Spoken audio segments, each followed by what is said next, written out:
Ndër të tjera do ndiqni, Marcelino Bici, njeri shqiptar nga Lushnja që jeton në Francë, u nderua për trimëri nga Asambleja Kombëtare. Ai ndërhyri dhe shpëtoi 2 persona gjatë një sulmi me thik duke ndaluar agresorin. Guximi i tij u vlerësua si akt i lartë human dhe heroik. Organizimi i festës së birrës 2025 në Korçë u dha kompanisë Bohemian Production SHPK pagar publike. Firma është e re dhe pa eksperiencë në organizimin e ngjarjeve të mëdha. Ky vendim ka ngjallur dyshime për mungesë transparence dhe favorizim. Donald Trump ka bërë thirrje për ndryshim regjimin në Iran pas sulmeve ajrore amerikane ndaj objekteve bërthamore. Irani ka reaguar ashpër duke kërcënuar me hakmarrje dhe mbylljen e ngushticës së Hormuzit. Tensionet në lindjen e mesme janë rritur dhe rrezikojnë për shkallëzim të mëtejshëm. Shikues të nderuar, ju përshëndes në këtë edicion informativ këtu në ekranin e televizionit Atveu. Në plazhin e Velipojës po rrezikohet jeta e pushuesve nga motoskafët që lundrojnë pranë bregut në kundërshtim edhe me rregullat. Mungesa e kontrollit nga autoritetet po e kthen këtë në një problem të përditshëm. Kërkojnë ndërhyrje urgjente nga policia kufitare, rojet bregdetare, por jo vetëm, edhe Bashkia e Shkodrës. Në plazhin e Velipojës po përsëritet një situatë e rrezikshme për jetën e pushuesve, sidomos të fëmijëve. Lundrimi me motor si motorskafët që lundrojnë shumë pranë bregut janë kthyer në një problem serioz dhe rrezik për pushuesit. Pavarësisht rregullave të qarta që ndalojnë afrimin e këtyre mjeteve në zonat pranë bregut, disa individ vijojnë të shkelin çdo normë sigurie, madje edhe në sy të policisë. Kjo sjellje e bërë tashmë zakon në plazhet e Shqipërisë, vën në rrezik jetën e qytetarëve të cilët zgjedhin të pushojnë në Bregdet. Në rastin konkret në plazhin e Velipojës, askush nuk mund të lundrojë pranë vijës bregdetare ku lahen fëmijët e familje të tëra, por mungesa e kontrollit dhe ndërhyrjes së policisë po e kthen këtë në një rrezik të përditshëm. Policia kufitare, rojet bregdetare dhe Bashkia e Shkodër duhet të veprojnë. Nuk e marr vesh pse disa njerëz vazhdojnë të mos kuptojnë lundrimin me motorskaf ku lahen njerëzit, fëmijët, është vdekjeprurse. As vend për hyrje mjetesh lundruese dhe as respektimi i bulve. Në Velipoj, shkruan një pushues. Sezoni i verës është për të shijuar disa ditë pushimi dhe për të relaksuar, jo për të regjistruar tragjedi nga motorskafët që lundrojnë duke shkelur rregullat e zonave bregdetare.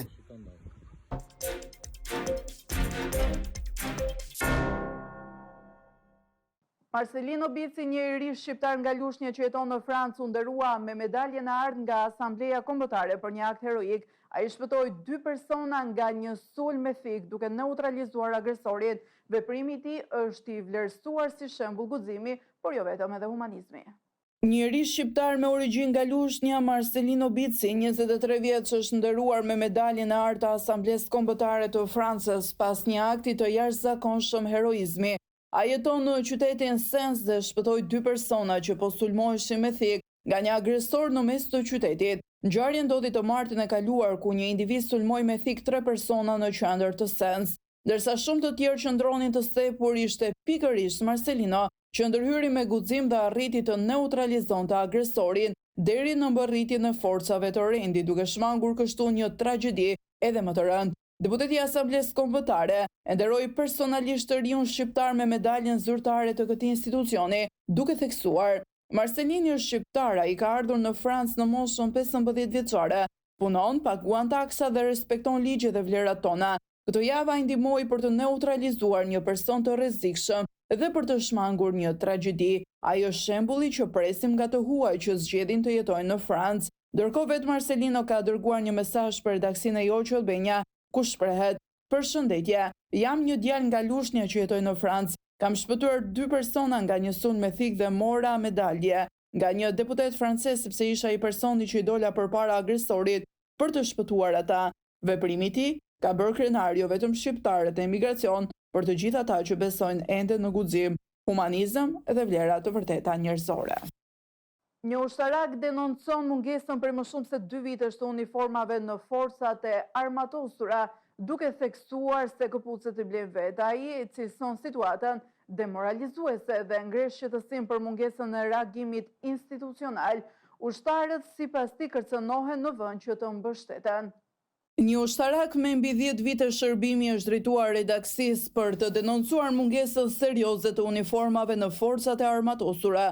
Sipas tij, prej më shumë se 2 vitesh, pjesëtarët e ushtrisë nuk kanë marrë asnjë veshje zyrtare, ndërsa këpucët janë detyruar t'i blenë me shpenzimet e tyre personale.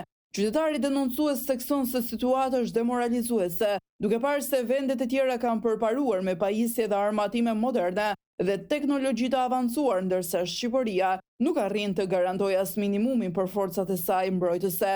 Ai ngre pyetjen retorike: e imagjinoni do të plas një luftë dhe ne pa uniforma? Qytetari shkruan se ushtarët, në vend që të mbështeten dhe t'ju dëgjohen ankesat, kërcënohen dhe ju bëhen presione për transferim. Në këtë rast, Ministri i Mbrojtjes Piro Vengu dhe shtabi i përgjithshëm i forcave të armatosura me General Arben Kingji duhet të japin një zgjidhje dhe të sigurojnë furnizimin e vazhdueshëm të trupave ushtarake me pajisje dhe uniforma të nevojshme.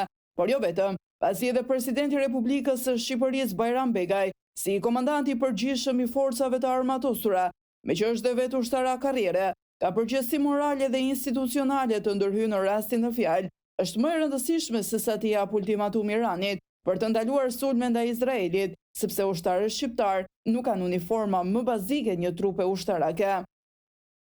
Bashkia e Korçës ka dhënë kompanisë Boe Media Production SHPK organizimin e festës së birrës 2025 pa një tender publik. Kompania pa përvojë në evente të mëdha është themeluar vetëm një vit më parë dhe nuk ka eksperiencë. Procedura e dyshim ka ngritur shqetësime për mungesë transparence, por jo vetëm, edhe klientelizëm.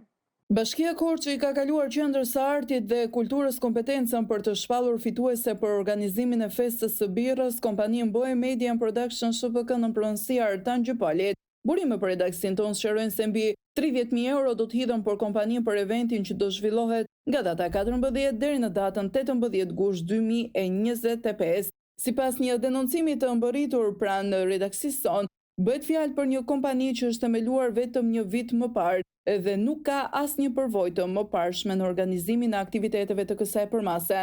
Festa e birrës në Korçë është një nga eventet më të mëdha kulturore në vend dhe kërkon kapacitet të lartë organizativ dhe teknik. Ajo që shton edhe më shumë dyshimet është fakti që nuk është hapur një tender publik për këtë shërbim si në vitet e kaluara, por kontrata ka shkuar me negocim të drejtë për drejtë, duke ngritur pikpyetje serioze mbi transparencën e procedurës. Sipas praktikës ligjore për aktivitete të tilla, është detyrueshme që operatori ekonomik të ketë të paktën 3 vite eksperiencë në fushën përkatëse. Gjëpali është i njohur në Tiranë si pronar i disa ish-pabeve pa lidhje të drejtë për drejtë me sektorin e organizimit të eventeve kulturore. Në mungesë të një gare të hapur dhe me fitues të përzgjedhur në rrethana të paqarta, qytetarët kanë të drejtë të ngrenë pyetje duke marrë parasysh për mangësitë në organizim. Festa e birrës është kthyer prej vitesh për kryebashkiakun e Korçës. Sotiraq filon si event për të shpërndarë fonde publike me klientelizëm që detyrimisht ngre pyetjen: kush fshihet pas Gjëpalit?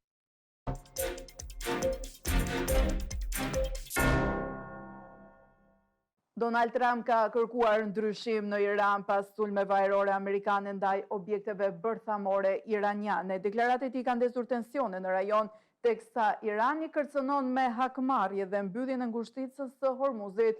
Situata duket e paqëndrueshme dhe rrezikon përshkallëzim ushtarak në lindjen e mesme. Teksa situata në lindjen e mesme po tensionoi gjithnjë më shumë, presidenti amerikan Donald Trump ka bërë një deklaratë të fortë dhe provokuese duke sugjeruar një ndryshim regjimi në Iran pas sulmeve ajrore të fundjavës që goditën objektiva ushtarake dhe bërthamore iraniane. Në një postim në platformën e tij, Trump shkruajti: "Nuk është politikisht korrekte të përdorësh termin ndryshim regjimi, por nëse regjimi aktual në Iran nuk është në gjendje të bëjë Iranin të madh sërish, pse të mos ketë një ndryshim regjimi?" Trump theksoi gjithashtu se dëmet e shkaktuara në objektet bërthamore të Iranit ishin monumentale, duke përshkruar goditje të forta dhe të sakta. Ai falenderoi ushtrinë amerikane për aftësinë e jashtëzakonshme, ndërsa bëri me dije se pilotët e avioneve bombardues B-2 që kryen sulmet kishin zbarkuar të sigurt në Missouri. Deklarata e Trump vjen në një moment shumë të djeshëm kur presidenti iranian Masoud Pezeshkian ka paralajmëruar hakmarrje dhe mira qytetarë në Teheran brohrasin hakmarrje në protesta kundër SBA-ve. Kjo deklaratë pritet të ndezë më tej debatin ndërkombëtar dhe të rrisë tensionet në rajon ku rreziku një përshkallëzimi ushtarak po bëhet gjithnjë më i madh. Sulmet e SBA-ve synuan objekte bërthamore në Fordo, Isfahan dhe Natanz, 3 qendra strategjike të programit bërthamor iranian. Në përgjigje, regjimi iranian ka deklaruar se bazat ushtarake amerikane në lindjen e mesme janë objektiva legjitime, ndërkohë qeveria iraniane po shqyrton mundësinë e mbylljes së ngushticës së Hormuzit, një arterje thelbësore për tregtinë globale të naftës. Një veprim i tillë do të kishte pasoja të rënda për ekonominë botërore, përfshirë edhe aleatët e Iranit si Kina, ndërsa në Teheran zhvilloheshin protesta kundër SBA-ve në Izrael. Jeta vionte normalisht me qytetarë që shijonin ditën në plazh vetëm disa orë pasi kishin zbritur në strehimore për shkak të alarmit për raketa. Kontrasti këtyre pamjeve ka nxitur reagime në rrjetet sociale. Situata mbetet e paqëndrueshme dhe shumë analistë paralajmërojnë për një përshkallëzim të mundshëm ushtarak në rajon që mund të përfshijë aktorë të tjerë ndërkombëtar. Themeluesi i Telegram do të ndaj pasurinë prej 17.1 miliard dollarësh në mënyrë të barabartë mes 106 fëmijëve të tij. Ai e konsideron të gjithë si fëmijët e tij pavarësisht mënyrës së lindjes. Pasurinë do ta përfitojnë vetëm pas 19 qershori 2025 për të nxitur pavarësinë dhe zhvillimin personal. Themeluesi i Telegramit Pavel Durov ka bërë të ditur se planifikon të ndaj pasurinë e tij prej 17.1 miliard dollarësh në mënyrë të barabartë midis 106 fëmijëve të tij. Ai ka konfirmuar se është babai biologjik i 6 fëmijëve dhe se ka kontribuar në mënyrë anonime me sperm për të ndihmuar në lindjen e mbi 100 fëmijëve në 12 vende të ndryshme, fillimisht për të ndihmuar një mik dhe më pas duke mbetur i pa identifikuar në shumicën e rasteve. Durov thekson se nuk bën dallim midis fëmijëve të lindur në mënyrë natyrale dhe atyre që kanë ardhur në jetë përmes donacioneve të tij. Ai konsideron të gjithë si fëmijët e tij dhe thotë se secili do të ketë të njëjtat të drejta, përfshirë ndarjen e pasurisë së tij në të ardhmen. Megjithatë, ai ka vendosur që askush nga fëmijët e tij nuk do të mund të përfitojë nga pasuria e tij përpara 19 qershorit të vitit 2055. Sipas Durov, qëllimi është që ata të rriten si njerëz të zakonshëm, të ndërtojnë vetbesim dhe të zhvillojnë aftësitë e tyre pa u mbështetur në pasurinë e trashëguar. Dua që ata të rriten si njerëz të zakonshëm, të bëjnë rrugën e tyre, të zhvillojnë vetbesimin, të mësojnë të krijojnë dhe të mos mbështeten te parat, tha Durov. Shikues të nderuar, ishin këto informacionet e përgatitura për ditën e sotme. Bashkë mirupafshim.